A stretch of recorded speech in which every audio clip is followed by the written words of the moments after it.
Federate tinokuchingamidzai zvekare kune chimwe chirongwa pano paZim Facebook Secrets and Confessions. Tadzoka zvekare nemamwe mamessages. Rekedzei tibva tapinda mumamessages edu tadzoka takakubatirai. Message yedu yekutanga yakamira sekudai so: hanzi makadi zvenyu mukoma, ndinokumbirawo kuti munge muchindiposterawo nyaya yangu makavika chitupa changu. Ininiwo mukoma ndauyawo pano paplatform penyu neconfession yangu. Confession yangu yakamira sekudai so kudzinza kwandinobva inini mukoma, I am a Christian, handiri kukunyeperai. Kunamata chaiko ndinotonamata zvine simba ende ndinotobhilivha kutoti Mwari variko, but at the same time ndinobhilivha kuti Satani ariko, ende Satani dzimwe nguva atori nemasimba anoitira sekunge dzimwe nguva anotombopota achitombokurira Mwari. Please do not get me wrong. So mukomanashi, neruzivo rwose urwo rwandinarwo ndakabva ndazokhasikira Satani ndokubva ndamutangira, because kudzinza kwandinobva kune mhiko iyo iriko. Saka mhiko iyi mukoma, pandakanzwa nezvayo, ndichiudzwa nezvayo naamai vangu, ndakabva ndafungidzira kuti isusu chainge chakatichengetedza mukukura kwedu yainge iri nyaya yekuti amai vangu, she was a very strong Christian woman as well as my father, but ndaike ndisingatozivi kuti hongu kuchechi tainge tichienda, but baba naamai vangu ivowo vaipota vachishanyirawo vana godobori vachichengetedza mhuri yavo. So mukomanashi, by the time amai vangu pavakandiudza kuti mudzinza rekwedu mainge muine chituko, a generational curse, mhiko iyo yakaitirwa vamwe vatete vangu. Saka vatete vangu ava vanonzi ivo vainge vaine murume uyo wavainge vachidanana naye. Murume uyu iye ainge ari wechirudzi. Saka vatete hanzi pavakaramba chikoro ndokubva vazouya muHarare. Panguva yacho iyoyo hanzi yainge ichiri kunzi Salisbury, ndokubva vatanga kugara nemurume uya wechirudzi. Ende murume uyu hanzi pane pavakazouya naye kumusha. Saka murume uyu pavakauya naye kumusha, iye vainge vakamuti handei titange tanoona vabereki vangu, then iwewe wobva wazoenda zvako kuMalawi, because hanzi panguva yacho iyoyo ainge ava nenguva yakati rebei achingounganidza mari. Saka ipapo ainge audza vatete kuti ndoda kumboenda kumusha, then ndobva ndazodzoka ndichikuroora. Saka vatete vakabva vamunyengerera vakabva vati handei titange tanoona vabereki vangu, then wobva wazoenda hako kuMalawi. Saka vatete plani yavo yainge iri yekuti murume uyu vange vachizomubira mari. Zvino vakazoti vasvika kumusha vagere, zvino vakazoti vasvika kumusha, hanzi ndo pavakabva vazorongana nababa, ndokubva vazovaudza kuti vainge vauya nemhene yainge iine mari. Saka vana baba vakabva vazobira mukwasha wavo uyu mari iya. Saka mundara uyu vakati vamubira mari ndokubva vazomudzinga. Vatete havana kana kuzombodzokera kuSalisbury kuya, ndokubva vatotanga chibhizinesi chavo. Saka vatete vakabva vazotanga kurwara. Pavakatanga kurwara, hanzi vaiti vakaenda kunana godobori, vaibva vazoudzwa kuti vaifanira kuti vange vachidzokera kuHarare kuti vange vachinokumbira murume uya ruregerero uya wavainge vakabira mari, zvekare nekumudzorera mari yake. Saka vatete ava hanzi vakazoita nharo. By the time pavakazobvuma kuenda kuHarare, hanzi kana kufamba vainge vava kusagona kufamba, because urwere huya hwainge hwakomba. Saka vana baba vakabva vazobata amai, vakabva vazoti handei naye. Saka vakabva vazoenda paya apo painge pachishanda vatete, vakabva vaona kuti murume uya ainge akasobvapo ipapo, but vakabva vazopiwa madirection ndokubva vazoenda kuPrazi kuya uko kwaainge ava kushanda murume uya. Saka hanzi vana baba vakazosvika kuya ndokubva vazotaura nemurume uya. Iye akabva ati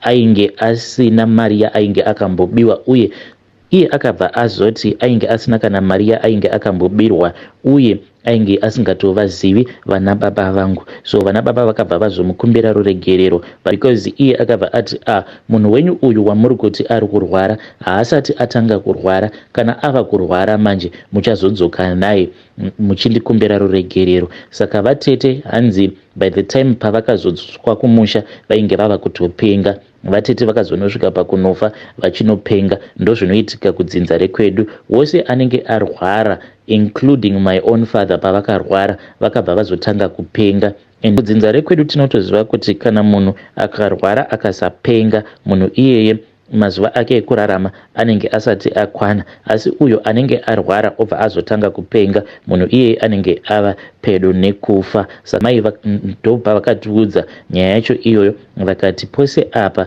vainge vachingofambawo, nekuti ivo vainge vachiti mushure mekunge vatete vashayika, then pakabva pazotaurika nyaya yekuti mhepo iyi yainge ichazongoramba ichingotenderera mudzinza sezvinongoita agenerational case. Saka amai vanoti umwe neumwe ainge achingonyepedzera sekunge anoita zvekunamata, but kubackground umwe neumwe ainge achingofamba achitsvakawo rubatsiro kunana godobori, including my mother and my father. Amai vachiti ndo zvainge zvichitotichengeta isusu mukukura kwedu.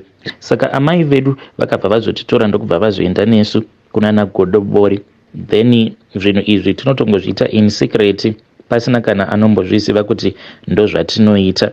Ipapapa mwana wangu ndiye aifanira kuti ange achizofa, but mukomanashi ndakabva ndazofamba ndikabva ndaenda kune vanhu vanoita zvechivanhu, ndokubva ndanobatsirwa kuitira kuti mhiko iyi iyo haikwanise kuparadzwa. Ndo zvandakaudzwa nen'anga yacho iyoyo, because ndakaiti ndaike ndichida kuti mhiko iyi inge ichiparadzwa, but ikati mhiko iyi haikwanisi kuti inge ichiparadzwa, nakuri kunzi mhiko iyi kana yakatarisana newe, ende paunopinda mudare muya then n'anga iya inobva yabatwa neshavi. Saka shavi iri rinobva ratora pfumo, saka pfumo riya parinogadzikwa pasi, kana kuri kunzi kana mhiko yacho kana yakatarisana newe gore racho iroro pakunenge kuchifanira kuti kunge kuchifiwa, then pfumo riya rinobva razotarisana newe because rinenge richitotenderera kudai riri rega. Saka pandakazoenda mudare nerimwe gore ndo pandakabva ndazoona kuti pfumo riya rakabva razotarisana nemwana wangu. Saka tikabva tazoshandura pfumo riya kuti ringe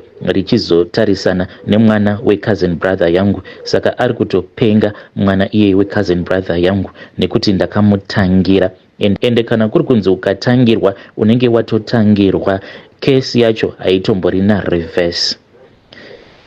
Vedare ndo message iyo yandakatumidzirwa ichibva kuna mukoma vedu avo. Naimi zvazvakangoma hazvo vedu we. Pakaipa anzi kana ukatangirwa unenge watotangirwa. Zviri mumadzinza zvakaoma. Please ngatitaurei navo mukoma vedu ava mucomment section. Regedzai tibva taenda panyedu inotevera. Nyedu inotevera yakamira sekudai so. Hanzi makadi zvenyu mukoma, ndinokumbirawo kuti munge muchindiposterawo nyaya yangu makavika chitupa changu. So inini mukoma pandakauyawo muno muSouth Africa ndakauya mainge muri mugore ra2015. Zvino ndakati ndauya muno manje ndokubva ndazosangana neumwe murume. Aiwa ndakati ndamutarisa ndikabva ndaona kuti aiwa ainge ari bo apa, ainge aine kabasa kake kainge kari bo. Ndokubva tatanga kugara tose, takagara tose kuda kwe about 6 months. Tainge titori nemaziplans edu, even amai vangu kumusha she was happy vachitonzwa maplans andainge ndiinawo nemunhu wangu andainge ndichigara naye, tichitoronga kutoti December yacho iyoyo taifanira kutoti tinge tichitoenda kumusha, but tava pakati pegore mukoma zvinhu ndopa zvakabva zvazongochinja all of a sudden, because iye doro zvake ainge achinwa uye fodya aiputa, but paakazotanga manje kumixa nembanje ndopandakaona kuti mumwe wangu achinja, because mbanje idzi paakatanga kudzisvuta mbanje idzodzo dzakabva dzazoita kuti ange achiva munhu uya ane nungo, ende ainge ava kusada kushanda. Mazuva ekutanga inini ndaitobuda pamba ndobva ndatoenda kubasa, iye ndotomusiya achitongogadzirira zvake. Aingoti kana ndabuda paya obva atongopinda mumachira, munhu otoswera zvake ari pamba. Aizongoendawo kubasa zvekungoti ange achizongokwanisa kungouya nekamari mumba. Iye aitongozviudza kuti kana akangokwanisa kungobata mari inokwana rent anenge atova bo. Mukomanashi ndakatanga kushandiswa naye murume iyeye, ende chinondirwadza ndechekuti at the end of the day murume uyu akazondishandisa, tikaunganidza mari ndokubva azonditiza, because inini ndainge ndisati ndava nepassport. Mazuva acho akabva ati muno muSouth Africa izvi zvaunoita zvekuchengetera mari mumba ko kana tikapindirwa nembavha handiti kamari kacho kose kanotorwa. So ndakabva ndazongoti alright, taiti paya kana ndikapiwa mari taibva tanodhipozita mari iyaya mukadhi rake, then iye ndiye ainge achigara nemari yacho iyoyo because card ndiye aigara naro. Mukomana kamari kose kaya kadaifungidzira kuti kainge kachichengeteka mukadhi, kamari kose ikako ndoka ainge achitotumidzira kuvabereki vake. By the time pandakazoona kuti there was something that was going on, munhu ndokubva azonditiza because iye akangonditi it is fine, ndine munhu wangu uyo ari kundikwereta mari, saka akandipa mari then ndobva ndakupa mari. Ndikabva ndati chaita ndikuda mari yangu back. Musi uyo waainge akanditi ndo musi waainge achazopiwa mari yake nemunhu wake wechikwereti. Ndakatobuda makuseni ndichitoenda kubasa ende ndainge ndatoronga kutoti munhu uyu achingondipa mari yangu ndikuda kutomusiya because ndainge ndatotsvaka imba somewhere. Mukoma pandakadzoka usiku ndichibva kubasa ndo pandakabva ndaona kuti mumba mainge mutori muground. Ndakachema mukoma ndichiona kuti munhu ainge atonditiza nekamari kaya kandainge ndakaunganidza. Nanhasi uno mukoma murume uyu ndichiri nechigumbu naye. Kana kuri kunzi ndikanzonzi ndaitawo mari, murume uyu ndoda kutombomuendera kun'anga kuti ndinge ndichimugadzira because akandishandisa. Eive dare ndo message iyo yandakatumidzirwa ichibva kuna vanzvadzi vedu. Please ngatizamei kuti tinge tichitaura navo mucomment section. Zvakangoma hazvo vedu we. Regedzai tibva taenda panyedu inotevera. Nyedu inotevera yakamira sekudai so. Hanzi makadi zvenyu mukoma, ndinokumberawo kuti munge muchindiposterawo nyaya yangu makaviga chitupa changu. So inini mukoma ndine mudzimai wangu uyu inini naye tine vana vedu vatatu, but mudzimai wangu ane dambudziko rehasha, saka handizivi kuti anoda kuti tinge tichita zvokunamatira here kana kuti ndinofanira kuti ndinge ndichingoenda naye kuchipatara. Zvimwe kuda ndigere zvangu nemurwere wepfungwa. So mudzimai wangu uyu ane dzimwe hasha dzedziya dzisina control. Handizivi zvimwe kuda maybe inini pane pandakamukanganisira because iye mabatiro anoita vana vanoita sekunge vazvitombori vana vedu vatakazvara tose, ende vana ava mukoma akavavenga kubva vachiri vadiki because aingoti kana achibva kunozvara vana ava then aingomwisa vana ava sometimes for only 1 month obva atobvisa mwana pamukaka. Nguva zhinji ndaizototi kana ndabva kubasa paya ndobva ndasvika mwana achichema, ndobva ndamubvunza kuti ko indava usiri kumwisa mwana, obva atoti ndatorumura mwana. Saka inini pavana vangu vose handina mwana akayamwiswa for more than 2 months, but yet mudzimai wangu asingashandi. Saka I don't know kana kuri kunzi maybe mukadzi wangu uyu kana aine dambudziko. Mukadzi wangu uyu akasvika pakukuvadza first born yedu. Mwana wangu uyu musikana now ari muform 4 akatokuvadzwa pagumbo apa naamai vake. Vakaita zvekumukandira poto yainge yakazara mvura iyi yainge ichitobhoila. Zvakaitika ipapo tainge tadzokera kumusha, then iye manje pane pamwe paakazonononga kudzoka kumba ndokubva vazomubvunza kuti ainge anonoka kudzoka kumba ainge aripi. Saka akabva azovapindura nenzira idzo dzavakati dzainge dzakavabhoa. Vakabva vati wava kutondijairira. Saka pamoto painge paine poto yainge ine mvura yainge ichibhoila. Akangobata mukadzi wangu poto iya ndokubva atoikandira kumwana poto iyoyo. Mwana ndokubva atotanga kutochema achitoti mama mandipisa. Ende mukadzi wangu uyu mukoma haana kana sori ipapo kunze kwekuti ange achiona kuti mwana akuvara kusvika palevel ripi, but haana kana kutombogara atombomucheka mwana. Akatoenderera mberi nekutobika zvake, akatodya sadza. Inini ndini ndakazototanga kutomhanya nemwana ndichitoona kutoti ko mwana uyu zvaakuvara, ndokubva ndatoenda nemwana kuchipatara. Iye mazuva ose awo mwana paainge agere kuclinic iye haana kana kumbogara atevera mwana kuti ange achingocheka kuti mwana ari sei. Saka handizivi kuti zvinoitwa nemukadzi wangu zviri normal here kana kutoti maybe atoriwo murwere wepfungwa because akaita something that is wrong, iye haakwanisi kutomboona kuti zvinhu izvi zvandaita zviri very wrong. Like anofarira kunyeya vanhu stereki, anokwanisa kutonyeya munhu uya achizvinzwa, anoita sekunge asina that ability to define what is wrong and what is right. Saka handizivi kuti mudzimai wangu uyu dambudziko rake iri raainaro angagadzirika sei, nekuti kunyange akatadza zvinengei iye hambofi akazviona kuti ndatadza. Kunyange akatadzira ini, kunyange akatadzira hama dzake, iye ndiye anenge achingozviti ndiye anenge atadzirwa. Ini ndakatongosvikawo pakumujaira, ndikatongoona kuti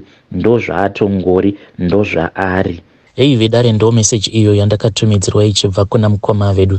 Naimi zvazvakangooma hazvo vedu we. Nai zviriko here, hanzi mudzimai wangu haazivi kuti izvi zvandiri kuita zviri wrong kana kuti zviri right. Iye anongoti I am right at all the times. Ngati vabatsireiwo mucomment section mukoma vedu ava. Rekedzai tibva taenda panyaya yedu inotevera. Nyaya yedu inotevera yakamira sekudai. Hanzi mukoma, I hope that your listeners are not going to get me wrong. Yes, we all have freedom of choice. Munhu anobvumirwa kuti ange achienda kuchechi kwaanoda, but inini manje recently ndakazotendeuka, ndiri musikana, ndine makore 23 years ekuberekwa, I'm still a virgin, and ndichiuya pano handisi kutsvaka hangu a life partner because handidi kuti ndinge ndichizoisa upenyu hwevanhu panjodzi. Ndikuda kuti nditange ndasunungurwa. Kana ndanyatsokusunungurwa manje, then ndobva ndachizotsvaka munhu ndava kuziva kuti handichaise munhu wandinenge ndava kudata uyo wacho achazondiroora panjodzi, because tine mhiko idzo dzatakaitirwa nababa vedu. So baba vangu ivo vane sowe ravo. Ndakatokurawo ndichitonamatawo kucheche kumasowe. Handisi kuda kudiscourage vanhu, but inini when it comes to my father, pachurch pavo I do not even wish for my enemy to go to my father's church, because ivo baba vangu ing'anga, but ing'anga inopfeka garments, but ung'anga hwababa dai kwanga kuri kunzi zvinhu zvinoteverera dzinza, kuti baba vavo kana kuti sekuru vainge vari ng'anga taikwanisa kuti, but ivo baba vangu zvavakaita vakaenda vakanotengera masimba acho kuMozambique. Saka baba vangu vainge vari ng'anga patainge tichiri vana vadiki, ndokubva vazodzingwa umo munharaunda matainge tichigara panguva yacho, ndokubva tazouya muHarare. Patakauya kuHarare inini ndainge ndava kumagrade 5, then baba vangu vakambozama kuita zvekung'anga, but vainge vasingawani macustomers. Baba ndokubva vawedzera zvekare masimba. Zvino shavi ravo rakabva razoshandurwa. Shavi ravo rakati rashandurwa rekung'anga, ndokubva vazopiwa shavi rekuprofita. Saka kutoona baba vangu vanotoona, but ivo manje ing'anga. So baba vangu ivo vane zvinhu zvavo izvo zvavanoshandisa. Ivo ndichizosvika pakuitirwa mhiko idzi nababa. Ivo baba ndakavaona vainge vari busy vachiita bonde nagogo. Saka gogo vaiwanzokuuya kumba kwedu kuHarare. Saka gogo vaiti kana vakauya, isusu tainzi ndisu taifanira kuti tinge tichirara nagogo. Saka ndaizoti kana ndikamuka pakati peusiku, then ndaibva ndaona kuti gogo vanenge vasimo muspare room medu. Saka nerimwe zuva ndakazomuka manje mushure mekunge ndanzwa masounds, ndokubva ndateverera masounds aya andainge ndichinzwa, ndikabva ndaenda kubedroom. Mukoma ndo pandakabva ndaona kuti door rainge rakavhurika zvishoma, ndokubva ndadongorera ndikabva ndaona kuti amai vangu vainge vakaradzikwa pasi pafloor vakatoita kunge chituna. Then baba na amai vavo nagogo vainge vari busy vachitoita bonde. Saka ndakabva ndavhunduka zvekuti baba vakabva vatocheuka ndokubva vandiona. Saka baba vangu mukoma vakabva vati, ko uri kuda kuendepi? Ndokubva vanditi pinda. Saka vakazopedza kuita bonde naamai vavo. Vapedza kuita bonde vakabva vauya ndokubva vazorasira mbeu yavo panhova pangu apa. Vakabva vazotora mbiya dzababa vangu, I don't know now, but panguva iyoyo dzainge dzichigara pasi pembedha. Vakabva vazoita minamato yavo, ndokubva vazondinwisa munamato uya. So ipapo ndopa vakabva vaita mhiko dzekuti handifi ndakaroorwa. Ndakatombozama kupinda mumarelationship, but ndakatoona effect yazvinazvo, kuti kana ndikadanana nemukomana tikanyanya kuita serious, munhu uya anotanga achasangana neminyama. Asi kana akangoramba achingoda kuramba achidanana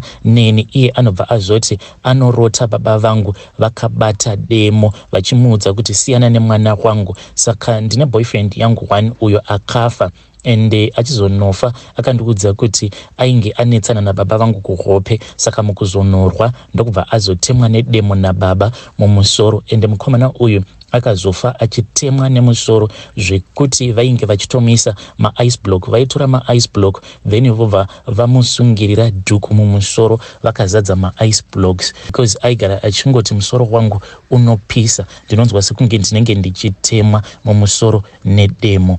Ndiyo nyaya yangu iyi. Ndinoda kungokurudzira vanhu kuti please ngatinamatei izvi zvekubvunzira izvi zvine maeffect, because uyo wacho waunenge uchienda kwaari uchinobvunzira auzivewo kuti iye masimba ake ekuprofita anomawana kupi. Hei vedare ndo message iyo yandakatumidzirwa ichibva kune mwanasikana uyu. Zvakangoma hazvo veduwe yo. Hanzi baba vangu muprofita, mhiko dzavo vanoita bonde naamai vavo.